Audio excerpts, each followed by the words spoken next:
The clang of iron on iron rang through the narrow streets, cutting the morning haze like a blade through old cloth. Stillwater was already stirring, vendors dragging salvaged carts into place, old-world wheels creaking over cracked stone. Children darted between piles of rusted scrap and makeshift stalls, laughter rising in short bursts before being drowned by the calls of traders barking prices and lies. The buildings were a patchwork of ruin and resolve. Scavenged sheet metal, warped solar panels, broken bricks, and plastic siding welded together by survival. Ryder moved through it all like a shadow. Cloak draped loose over his shoulders, silver-bladed weapon strapped tight across his back, eyes sharp and restless. Every movement he saw, every noise he didn't expect, set something in him on edge. Beside him, the engineer limped along awkwardly, still favoring the ankle he'd twisted while fleeing that nest collapse days ago. He gripped a cloth-wrapped bundle tight to his chest. Notes, maybe, or just something to hold on to. "You're quiet this morning," the engineer ventured. His tone was casual, but his eyes flicked up to Ryder, uneasy. "Didn't sleep?" Ryder's jaw worked for a second. Then, "I slept." The engineer waited, sensing more. Ryder didn't give it to him. Instead, Ryder's gaze swept a rooftop. Just pigeons. Feathers ruffled in the breeze. He didn't stop scanning. "Something watched us last night," Ryder said finally, voice like dry stone. The engineer's smile faltered. "Nothing can get in, you know that. The force field dash. "I know," Ryder cut him off, not loud but hard. "Doesn't change the fact that something was there, close, watching, and it didn't feel like anything I've known before." The engineer fell silent. They turned into a side street, and the forge's heat greeted them before they even saw it. Charcoal smoke and hot iron biting the air. At the far end, beneath a curved metal awning supported by old-world I-beams, the blacksmith's workshop crouched like a beast at rest. Firelight flickered behind mesh-covered windows, glowing like eyes. The blacksmith herself stood at the anvil, hammering with a rhythm that had nothing graceful in it. Just power, precision. She wasn't as tall as Ryder, but her frame was thick with labor, shoulders built from years of swinging weight. Her apron was patch-stitched from thick day demon hide, charred and stretched to a deep black brown. Burns climbed up her forearms like tattoos. She looked up as they approached, squinted, spat in the ash near her feet.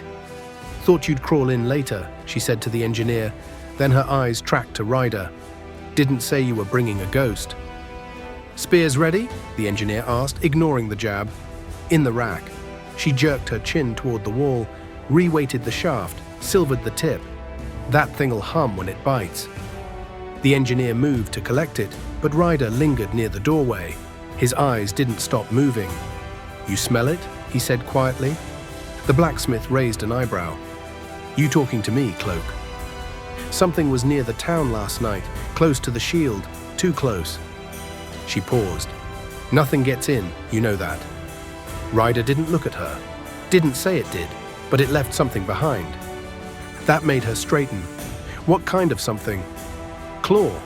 Ryder's eyes met hers. Bigger than a day demon, skin almost black, but not rotted. And it had blue in it. Not glowing, but close. The blacksmith's lips thinned. "That ain't normal." "No," Ryder said, "it's not." She nodded once, slowly, then went back to her hammering without another word. The anvil rang again, like defiance. The engineer stepped back into the open, spear in hand, testing its balance. He looked pleased, then saw Ryder's face and sobered. "You think it's a mutation?" "Maybe," Ryder said, "or a message." Behind them, outside the forge, the town went on. Laughter, footsteps, a cough. The force field buzzed faintly above, like the hum of distant insects, comforting and ancient. A child passed with a toy, a wooden horse, missing its legs. Ryder watched him go, then froze, just for a moment. There, beyond the child, someone watching him from the end of the street. A tall figure, cloaked, no features, no movement. Then gone. Ryder's hand moved to his blade.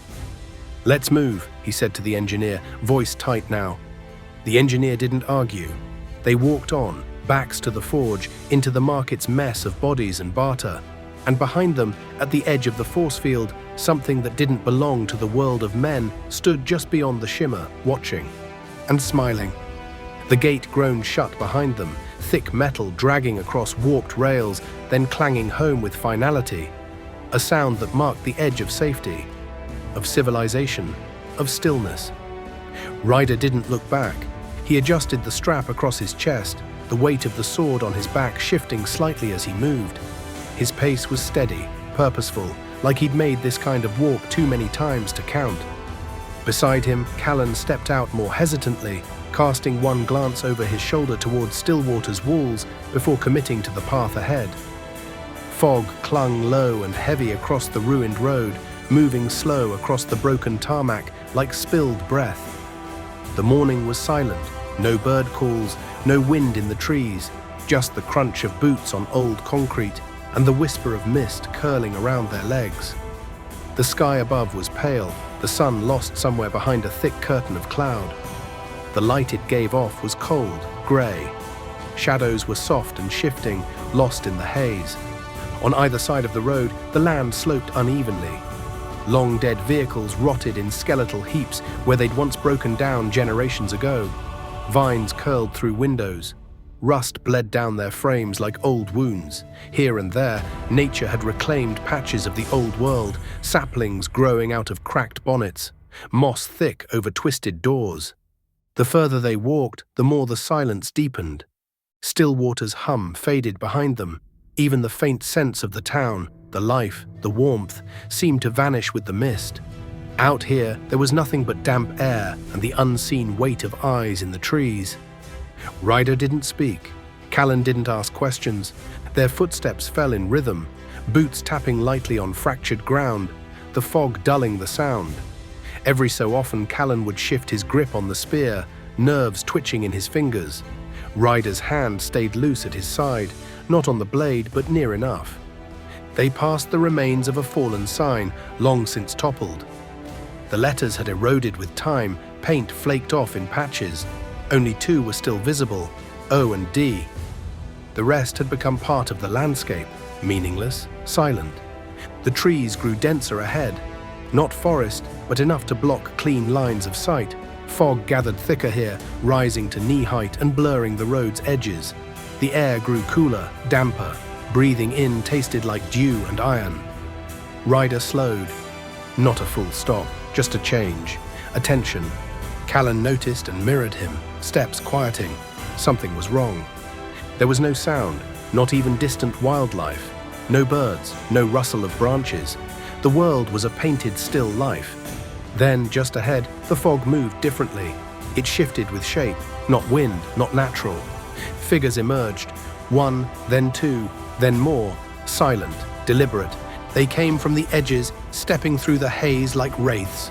Worn armor, patchworked leather and metal, some bearing symbols scrawled in faded red or burned into shoulder plates. Faces were painted or scarred, but not hidden. They weren't cloaked. They weren't trying to sneak. They were already here, already surrounding. Callan's breath hitched. No one spoke. More figures emerged from the back, from the side, through the trees, a wide arc, closing with quiet certainty. Not charging, not posturing, just moving like they'd done this before. Like this was the point in the hunt where the prey realizes too late. Ryder stopped walking. The fog thickened between him and the figures ahead, but the shape of them remained. Callan moved just slightly, falling in close beside him, his fingers flexed on the shaft of the spear. Ryder didn't touch his blade, not yet. But he didn't need to. He stood like a man who could. The world narrowed to this circle, to this stretch of misted road, to the presence of bodies closing in, quiet as shadows. Above them, a crow cried once, sharp and short, then went silent again. The fog swirled, boots scraped, and the last gap in the ring closed. Ryder's eyes flicked between the faces, measuring, reading. Callan didn't move, didn't speak. And then, stillness, thick as the fog. The scene held there, like a breath not yet exhaled, suspended in the pale light, surrounded,